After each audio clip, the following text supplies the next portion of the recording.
ஒருவேளை செந்தில் பாலாஜி வேற ஏதாச்சும் வேலையில இருந்து ஹாஸ்பிட்டலுக்கு வர்றதுக்கு லேட் ஆயிருந்தா என்ன சொல்லிருப்ப?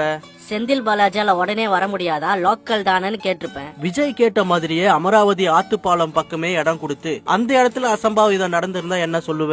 திமுக இந்த இடத்தை எதுக்கு கொடுத்தாங்கன்னு கேட்பேன். சிஎம் நைட்டே கரூருக்கு போகாம இருந்திருந்தா அப்ப என்ன சொல்லிருப்ப?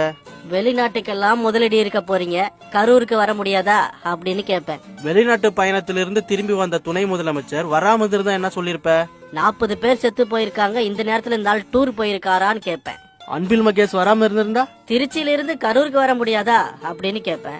ஓகே, போலீஸ்லாம் கொஞ்சம் ஸ்ட்ரிக்டா இருந்து உங்க மேல ஒழுங்கான நடவடிக்கை எடுத்திருந்தா என்ன சொல்லிருப்ப?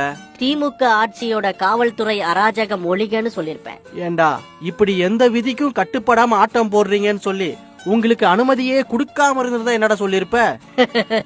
சிம்பிள், ஸ்டாலின் எங்களை பார்த்து பயந்துட்டாருன்னு சொல்லிருப்பேன். அட பாவீங்களா, அப்ப கடைசி வரைக்கும் ஏன் விஜய் 6 மணி நேரம் காக்க வச்சாருன்னு கேட்க மாட்டீங்க? 8:45க்கு நாமக்கல்ல பேசுறேன்னு சொல்லிட்டு 8:50க்கு தான் சென்னை விமான நிலையத்திலிருந்து கிளம்பியிருக்கான். அத பத்தி யாரும் பேச மாட்டீங்க. இத்தனை பேர் செத்து போனதுக்கு அப்புறமா ஏன் என்னன்னே கேட்காம சென்னையில வீட்டுக்கு போய் அறிக்கை விட்டுட்டு இருக்கான் ஒருத்தன்.